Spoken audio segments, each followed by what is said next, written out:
Hey everybody, welcome to STS, a show where we talk about all things in the very small world of parkour. I'm Coach Renee, got Coach Tom here. What are we talking about today? Today I wanted to address the manpower gap, legendary manpower gap, originally done by David Bell and Folk.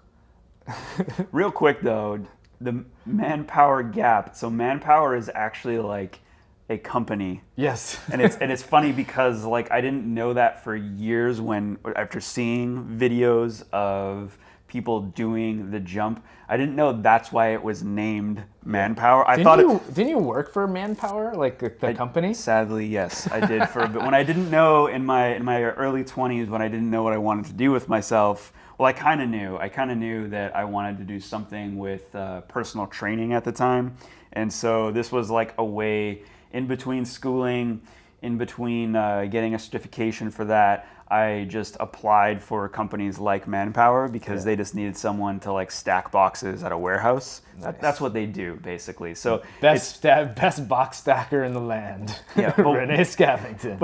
But when I heard the name Manpower, I always was like, yeah, it takes power to do this. It's the willpower. The being a man is doing this jump. Yeah. No, it's just the name of the company. Weird.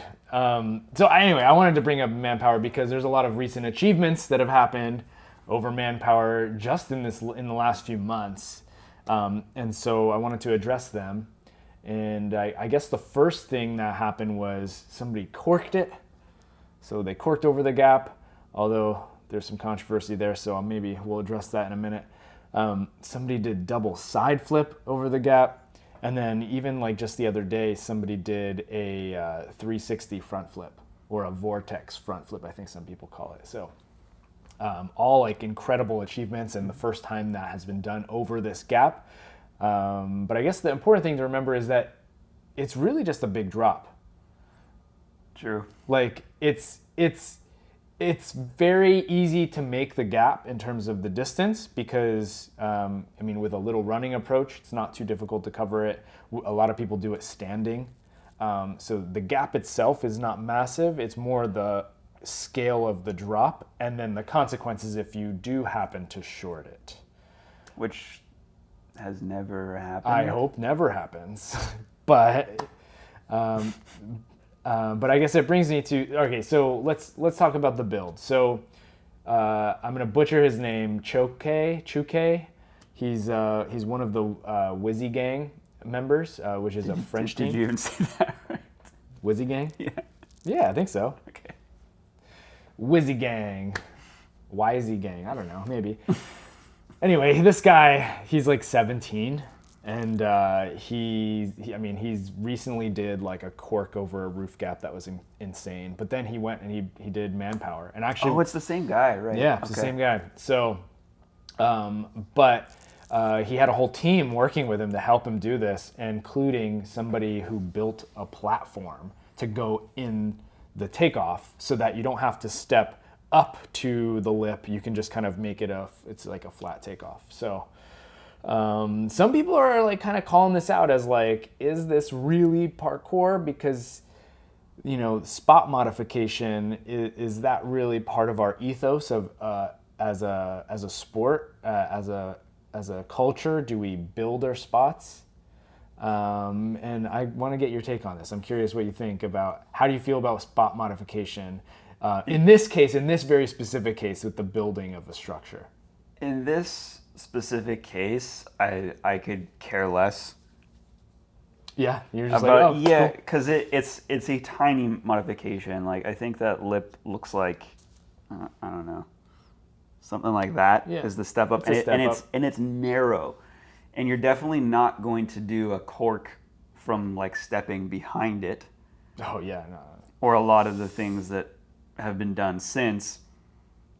So they're just like leveling it, which I've actually seen done. This is not so the reason I could care less is because I've seen this done before, and no one has batted an eye when it was done those times. Yeah. Like I've actually thought about there's the old Yamakasi documentary. Throwing back. Okay. Yeah. They do a roof gap where it's like they've built a ramp. Oh, really? For like Cha Din to do one of those cat leaps, Yamakasi style. And you can put planks of wood on like wet grass, on stuff like that. I've done that before. So they're building an approach. They're building a better approach, so that the level can be pushed. Yeah. So I don't care too much in this context. Yeah, I mean, some people are arguing that it's not the same. It's not the same gap. You've literally changed the environment and you've made it a different gap in a way. So is it still parkour? Yeah, it probably is. But I mean, like, it's you kind of downplayed like the amount of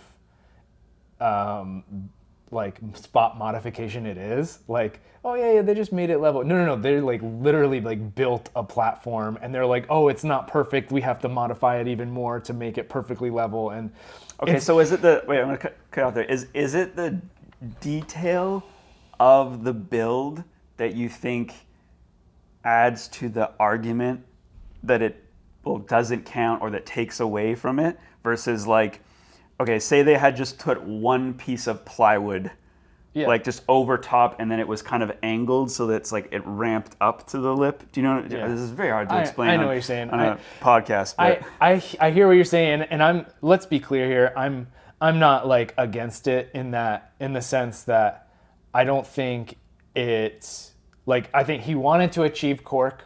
He wanted to cork Manpower. And so what was the only way that he's willing to do it is to build up to it. It's to literally build the spot, do the spot modification. And I guess, like, where do we draw the line where spot modification is okay and where it isn't? So like, does, wiping down the landing surface count as spot modification? Or like when people use grip tape or Coca-Cola?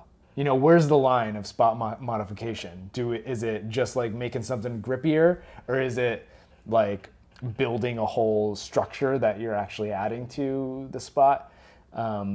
So in my view, I think it's totally okay. The big issue that I actually have with it is more in line with what happened after the cork, which is that group of very inexperienced teenagers went up and did Manpower and clearly had no idea how to land well. They just like crumpled under the force of Manpower. And I don't think they would have done it if they had to do the step up or had to do it from a standing takeoff. I think they needed that platform in there. And by Wizzy Gang and Choke, or whatever his name is, by them leaving that platform there, it opened it up to make it easier to do for people who are less experienced and capable. So if we live in a world where like they took it away, does that put more into question the spot modification? Is like, oh, you built this and you did this incredible thing, and then you removed the tools that would make it possible for anyone else to like push it even further? Because what else have we seen since? There was like 360 front. 360 front and double side. And those things probably wouldn't have happened if that platform wasn't still there. Yeah, well, actually, I'm not sure if it was still there for the double side and the 360 front. We don't get to see the takeoff, but it definitely was still there for those kids that just jumped it. But I actually think, like, I would rather, I don't know, it's such a tricky thing because, I mean, all right, let's assume we're living in a world where double side and 360 front happened because they left the platform up there. Is that a good thing? I don't know. It seems kind of cool. It's cool that these things are happening. It's cool, but it feels like, what's the point? Like, so you just said it's cool, and I disagree. It's cool. You don't think it's cool? I haven't cared since the beginning, like since the cork. I haven't. I mean, someone's gonna just call me like a freestyle hater for this, but like I just haven't. So what did you think of cork? What did you think of cork? Okay, so cork happened. I thought that fucking Chuke. I thought his cork of a roof gap that he did was cool and was pushing the limit and stuff like that. But I think this idea that like going back to Manpower as a location to push the sport is stupid. Because as we said, it is just a drop. Yeah. Realistically, if you're a good jumper, it's just a drop. Yeah. If you're a good jumper. If you're an average person, you probably can't do it. But if you're a good jumper, it's just a drop. So I don't care for it. I think there are so many different places in the world that we've talked about. So IMAX, the Tampa Stride, yeah, places like that where it's so much cooler to see progressions over time. But I don't care how differently people can huck their body down this drop. If I'm being honest, the double side, the landing wasn't very good. Like actually, the cork was actually like the nicest landing recently. Mm-hmm. Like he corked, he landed, did a good roll, and he was done. Double side, he kind of ate it, and same thing with 360 front, he kind of ate that landing too. So like, in a sense, I agree. It's like, yeah, they're just kind of hucking themselves across this gap at this point, and it's the coolness factor in my head is the historical precedent of what that spot is, and we could potentially move this into our next topic here, which is talking about Sebastian Foucan and some of the founders' history about the gap. But Sebastian just put out some interesting information about the history of the sport, and I think we should talk about that. But I mean, Sebastian mentioned in the Modus podcast that they would joke about, oh yeah, imagine doing like this flip, this crazy move across the gap. Ha ha ha, it's just a joke because there's no way anybody would do that, right? But now, many years along, it's like people are starting to do ridiculous things across the gap. And it's getting kind of insane. And I kind of agree. It's like, I'm kind of done seeing what, like we have written on our notes here, like what's next? Like what's the next thing that's going to happen at Manpower? But I kind of don't really care. Like that was my trap. Yeah, that's the trap.